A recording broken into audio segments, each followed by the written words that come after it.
한때 우리 동네 골목마다 있었던 그 가게들을 기억하시나요?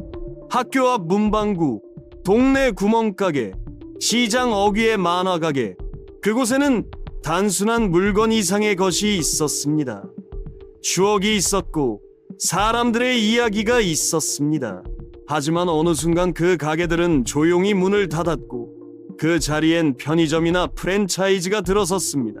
경제 성장과 대영화의 물결 속에서 우리가 미처 작별 인사도 못한 채 사라진 공간들, 여기 1960년대부터 2000년대 초반까지 한국인의 일상을 함께했던 15곳의 전설적인 가게들을 소개합니다. 1번 동네 구멍가게, 골목길의 작은 백화점. 1970년대부터 1990년대 초반까지 한국의 모든 골목에는 작은 구멍가게가 하나씩 있었습니다. 가게 앞에는 코카콜라나 칠성사이다 간판이 걸려 있었고 좁은 문을 열고 들어가면 천장까지 빼곡히 쌓인 물건들이 눈에 들어왔습니다. 과자 한 봉지를 사러 간 아이도, 된장 한 통이 급히 필요한 주부도 모두 이곳을 찾았습니다. 구멍가게의 가장 큰 특징은 없는 게 없다는 것이었습니다. 새우깡, 조리퐁 같은 과자부터 삼양라면, 안성탕면 같은 라면, 그리고 공책, 연필, 양초, 성냥, 비누, 설탕까지 생활에 필요한 모든 것이 그곳에 있었습니다.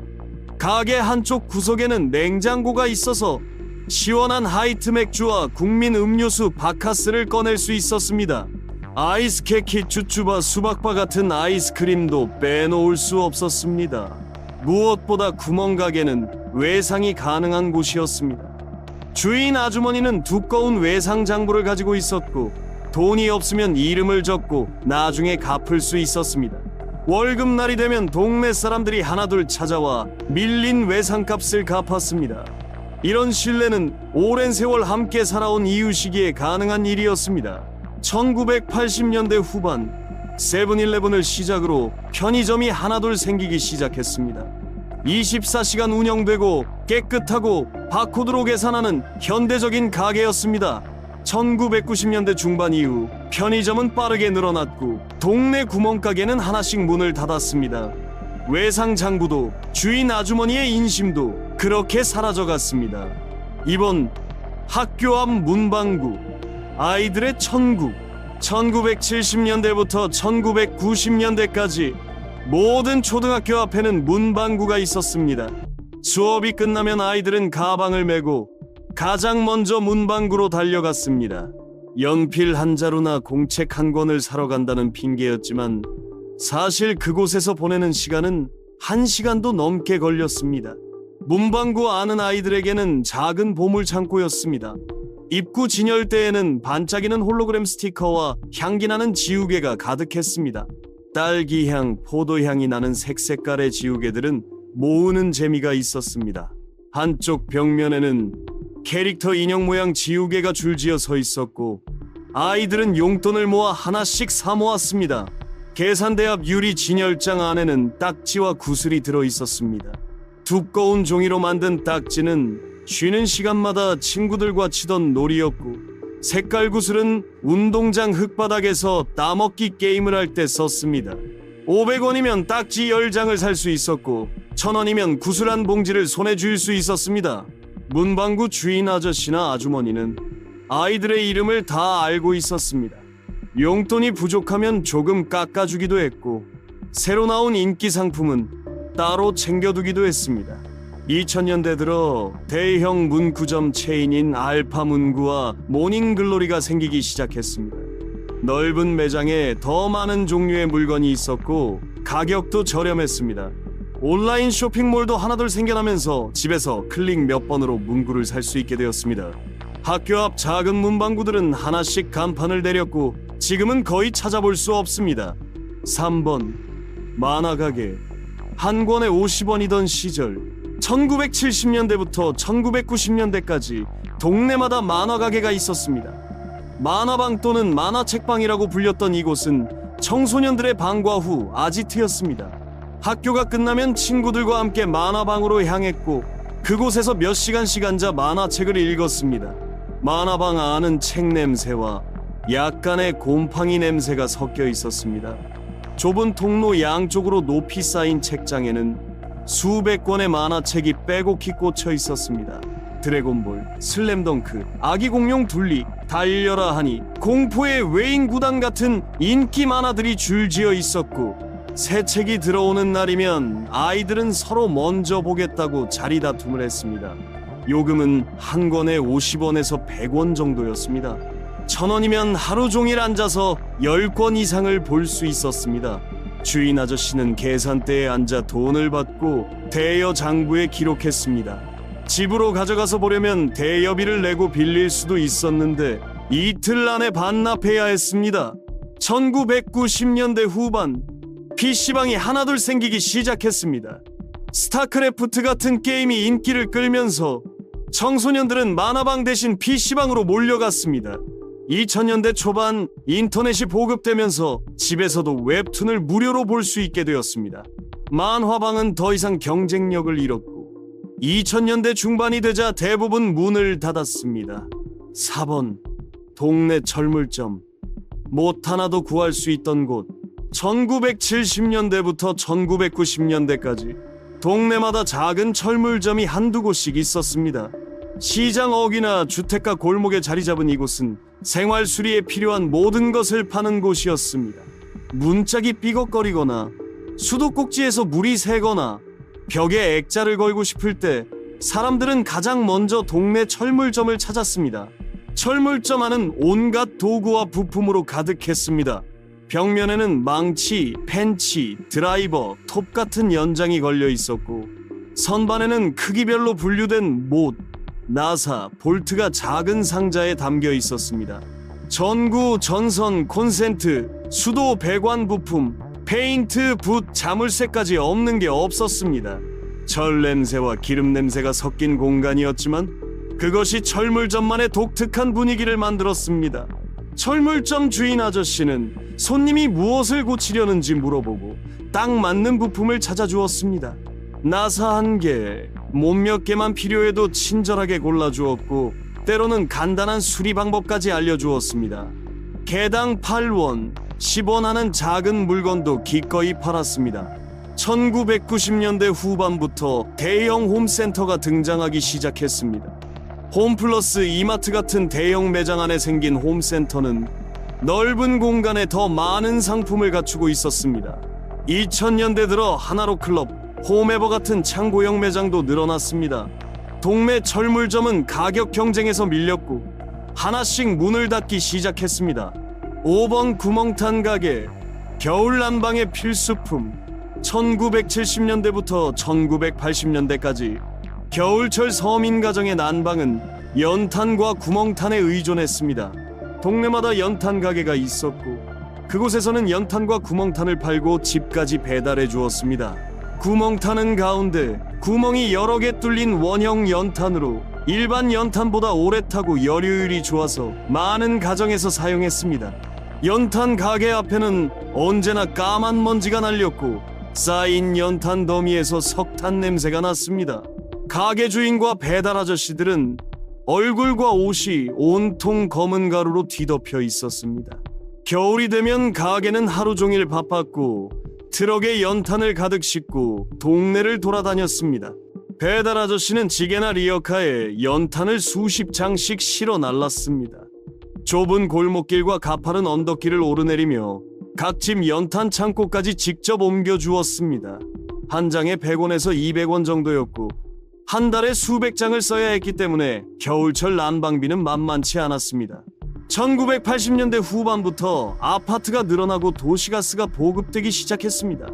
깨끗하고 편리한 가스 난방이 확산되면서 연탄을 떼는 집은 점점 줄어들었습니다. 1990년대 후반에는 대부분의 가정이 가스 보일러로 바뀌었고 연탄 가게도 하나둘 사라졌습니다. 2000년대 이후 연탄은 일부 저소득층과 농촌 지역에서만 사용되고 있습니다. 6번 동네 이발관, 단골 손님과의 오랜 인연. 1970년대부터 1990년대까지 동네마다 작은 이발관이 있었습니다. 빨강과 파랑이 돌아가는 이발소, 간판이 골목 어귀에서 눈에 띄었고 남자들은 한 달에 한 번씩 그곳을 찾았습니다. 아버지를 따라간 아이들도 이발관에서 머리를 깎았고 그곳은 단순히 머리를 자르는 곳 이상의 의미가 있었습니다. 이발관 문을 열고 들어가면 가위질 소리와 함께 면도, 크림과 헤어토닉 냄새가 코를 찔렀습니다.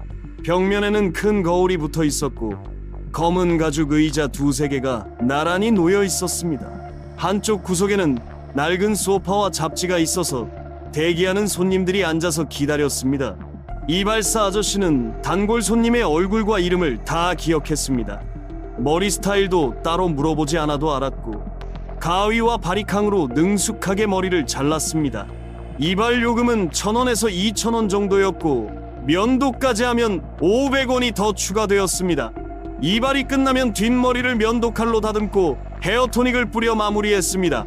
이발관은 동네 사람들의 사랑방이기도 했습니다.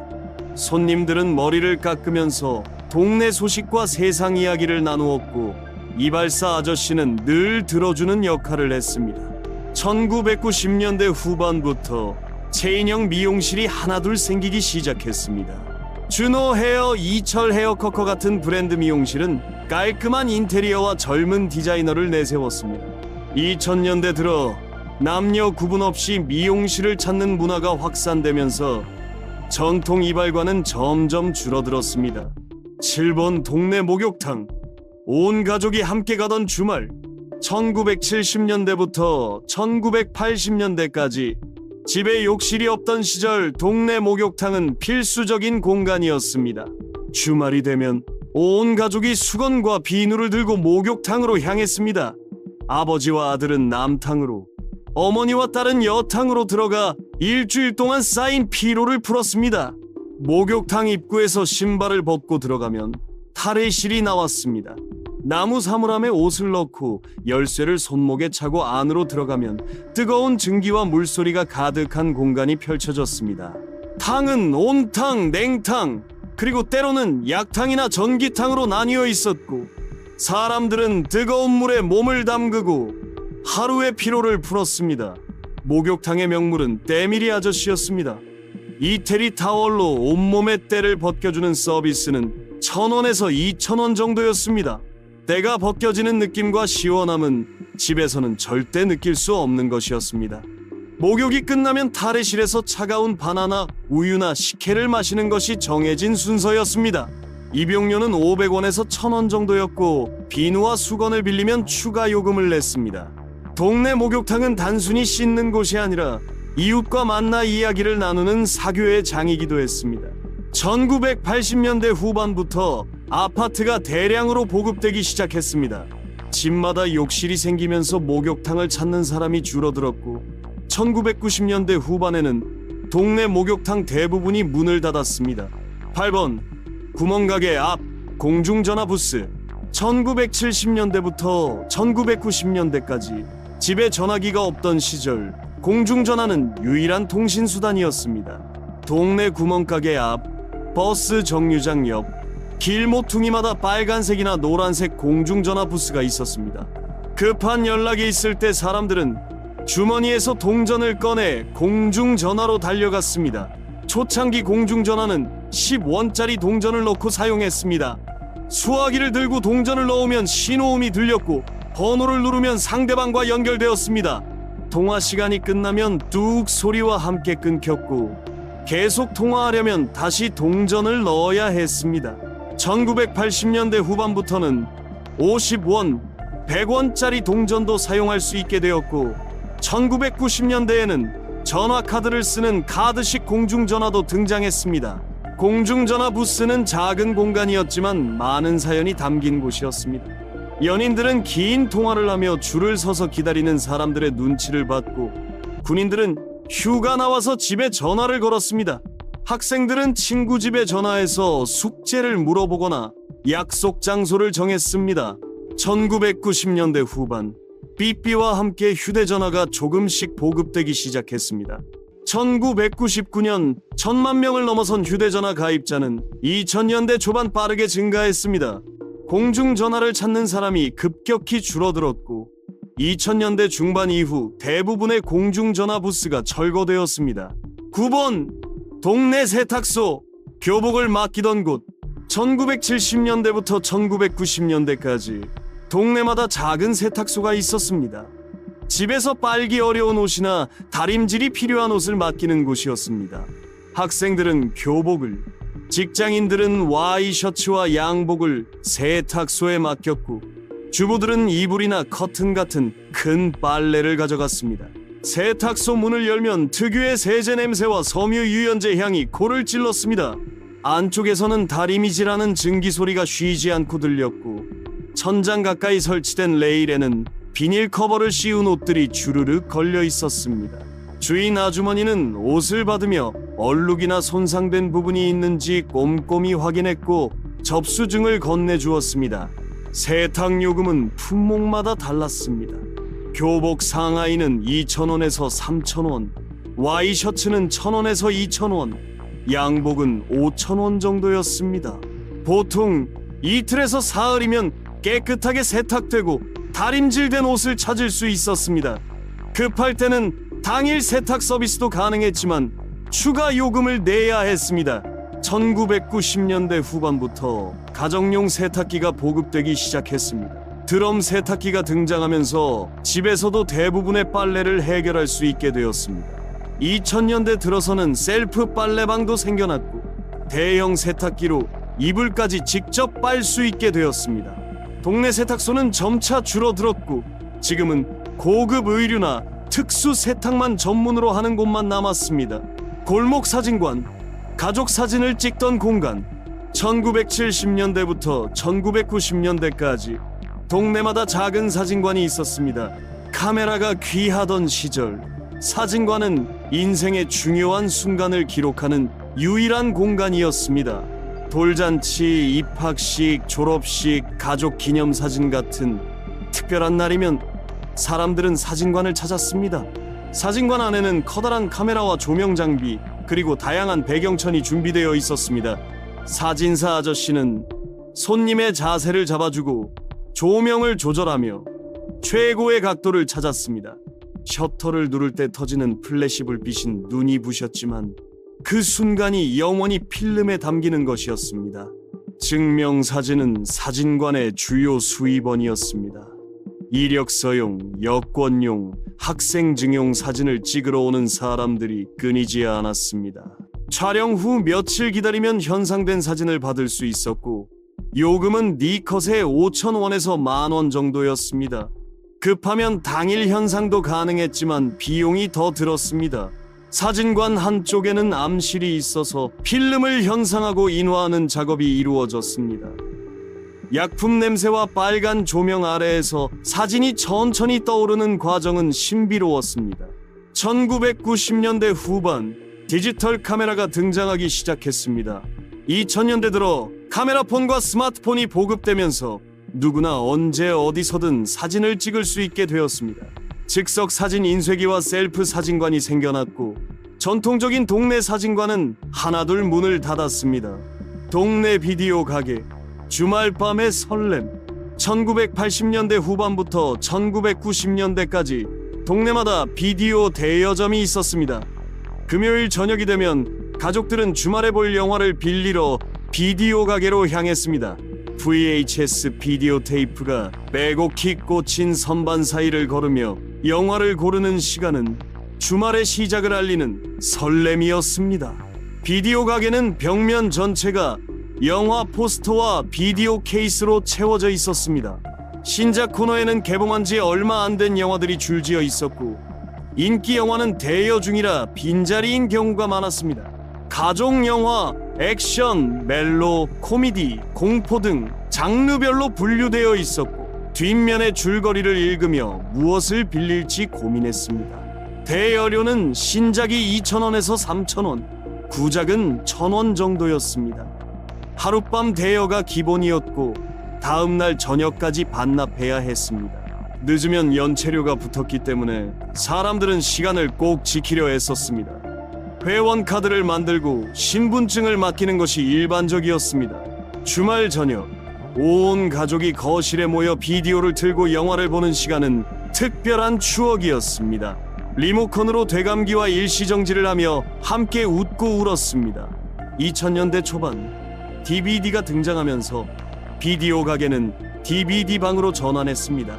하지만 곧이어 인터넷 다운로드와 스트리밍 서비스가 확산되었고 2000년대 중반 넷플릭스 같은 온라인 플랫폼이 등장하면서 비디오 가게는 완전히 사라졌습니다. 12번 재래시장 속 떡집. 손으로 빚던 떡. 1970년대부터 1990년대까지 재래시장 안에는 떡집이 빠짐없이 있었습니다. 명절이나 집안 행사가 있을 때면 사람들은 떡집을 찾았고 설날과 추석 같은 큰 명절 전에는 떡을 사려는 손님들로 긴 줄이 늘어섰습니다. 손으로 직접 빚은 떡은 집에서 만들기 어려웠기 때문에 떡집은 항상 바빴습니다. 떡집에 들어서면 방앗간에서 쌀을 찢는 쿵쿵거리는 소리가 들렸습니다. 쪄낸 찹쌀을 절구에 넣고 떡매로 치는 모습도 볼 수 있었고 하얀 김이 모락모락 피어올랐습니다. 콩가루, 깨가루, 대추 같은 고물 재료들이 여기저기 놓여 있었고 달콤한 고물 냄새와 찐 쌀 냄새가 코를 간지렸습니다. 떡집에서는 백설기, 인절미, 송편, 시루떡, 절편 같은 다양한 떡을 팔았습니다. 돌잔치에는 백설기와 수수팥떡을, 제사에는 시루떡을, 추석에는 송편을 주문했습니다. 주인 아주머니는 손님의 주문을 받아줬고 떡을 빚는 날짜를 정했습니다. 가격은 종류와 크기에 따라 달랐지만 한 판에 5,000원에서 10,000원 정도였습니다. 1990년대 후반부터 대형마트가 늘어나면서 떡 코너가 생겼습니다. 공장에서 대량 생산한 떡은 가격이 저렴했고 포장도 깔끔했습니다. 2000년대 들어 떡 프랜차이즈 업체들도 등장했습니다. 전통 방식으로 떡을 만드는 재래시장 떡집은 인건비와 재료비 부담으로 하나씩 문을 닫았습니다. 13번 골목 슈퍼. 외상 장부와 인심. 1980년대부터 1990년대까지 골목마다 작은 슈퍼마켓이 하나씩 있었습니다. 구멍가게보다는 조금 크고 편의점보다는 작은 규모였습니다.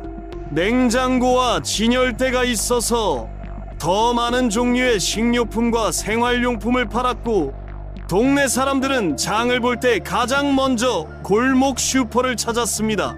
슈퍼 안은 좁은 통로를 따라 선반이 양쪽으로 빼곡히 들어서 있었습니다. 라면, 과자, 통조림, 조미료, 음료수, 우유, 계란 같은 기본 식료품부터 휴지, 세제, 샴푸 같은 생활용품까지 없는 게 없었습니다. 계산대 뒤에는 담배와 술이 진열되어 있었고 입구 쪽 냉장고에는 시원한 음료와 아이스크림이 가득했습니다. 골목 슈퍼의 가장 큰 특징은 주인 아주머니와의 인간적인 관계였습니다. 주인 아주머니는 단골 손님의 얼굴과 이름을 다 알았고 어느 집에 몇 식구가 사는지 아이들이 몇 명인지까지 알고 있었습니다. 돈이 부족하면 외상 장부에 이름을 적고 나중에 갚을 수 있었고 월급날이 되면 사람들은 밀린 외상값을 정산했습니다. 1990년대 후반 세븐일레븐과 패밀리마트 같은 편의점 체인이 본격적으로 확산되기 시작했습니다. 24시간 운영되고 깨끗한 인테리어에 다양한 상품을 갖춘 편의점은 빠르게 늘어났습니다. 2000년대 들어 대형마트도 곳곳에 생겨났고 골목 슈퍼는 가격 경쟁에서 밀려 하나씩 문을 닫았습니다. 14번 동네 양복점. 맞춤 정장을 짓던 곳. 1970년대부터 1980년대까지 동네마다 양복점이 한두 곳씩 있었습니다. 기성복이 흔하지 않던 시절 정장이 필요하면 양복점에 가서 맞춤으로 지어 입는 것이 일반적이었습니다. 취직 면접, 결혼식, 중요한 행사를 앞둔 남자들은 양복점을 찾아 자신만의 양복을 주문했습니다. 양복점 안은 천냄새와 다리미, 증기 냄새가 섞여 있었습니다. 벽면에는 여러 색깔과 재질의 원단, 견본이 걸려 있었고 손님은 그 중에서 마음에 드는 천을 골랐습니다. 양복점 주인은 줄자를 목에 걸고 손님의 어깨 너비, 가슴 둘레, 팔 길이, 허리 둘레, 바지 길이를 하나하나 재며 수첩에 적었습니다. 단추와 안감도 함께 선택했습니다. 치수를 재고 천을 고른 뒤에는 일주일에서 열흘 정도 기다려야 했습니다. 중간에 가봉을 하러 오라는 연락이 왔고 입어보고 수정할 부분을 확인했습니다. 완성된 양복은 몸에 딱 맞았고 기성복과는 다른 맞춤의 품격이 있었습니다. 가격은 천의 종류에 따라 달랐지만 10만 원에서 20만 원 정도였습니다. 1980년대 후반부터 백화점과 의류 매장에서 기성복 정장이 대량으로 나오기 시작했습니다. 사이즈별로 구분된 기성복은 즉시 살 수 있었고 가격도 저렴했습니다. 1990년대 들어 탑10, 지오다노 같은 의류 브랜드가 늘어났고 맞춤 양복을 찾는 사람은 급격히 줄어들었습니다. 동네 양복점은 하나씩 사라졌고 지금은 고급 맞춤 정장 전문점만 소수 남아 있습니다. 15번 골목 구두 수선집. 신발에 새 생명을 불어넣던 장인. 1970년대부터 1990년대까지 골목어귀나 지하철역 근처에는 작은 구두 수선집이 있었습니다. 신발이 낫거나 굽이 다르면 사람들은 새 신발을 사기보다 수선집에 가져가 고쳐 신었습니다. 좋은 구두는 제대로 관리하면 몇 년이고 신을 수 있었고 수선집 할아버지는 그 일을 도맡아 했습니다. 수선집은 보통 작은 가판대나 좁은 점포였습니다. 안으로 들어가면 악교와 가죽 냄새 그리고 구두향 냄새가 섞여 있었습니다. 벽면에는 여러 크기의 구두창과 굽이 걸려 있었고 작업대 위에는 망치, 송곳, 칼 같은 도구들이 놓여 있었습니다. 할아버지는 낡은 구두창을 벗겨내고 새 창을 붙이거나 다른 굽을 떼어내고 새 굽을 달았습니다. 수선 비용은 작업 종류에 따라 달랐습니다. 구두창 교체는 3,000원에서 5,000원, 굽 교체는 2,000원에서 3,000원 정도였습니다. 간단한 수선은 바로 해주었고 복잡한 작업은 하루나 이틀 맡겨두어야 했습니다. 할아버지의 손을 거쳐 나온 신발은 새 것처럼 반짝였고 다시 오래 신을 수 있었습니다. 1990년대 후반부터 중국산 저가 신발이 대량으로 들어오기 시작했습니다. 수선 비용보다 새 신발 가격이 더 저렴한 경우가 많아졌고 사람들은 수선보다 교체를 선택했습니다. 2000년대 들어 일회용 소비 문화가 확산되면서 구두 수선집을 찾는 사람은 거의 사라졌고 골목의 수선집도 하나둘 문을 닫았습니다.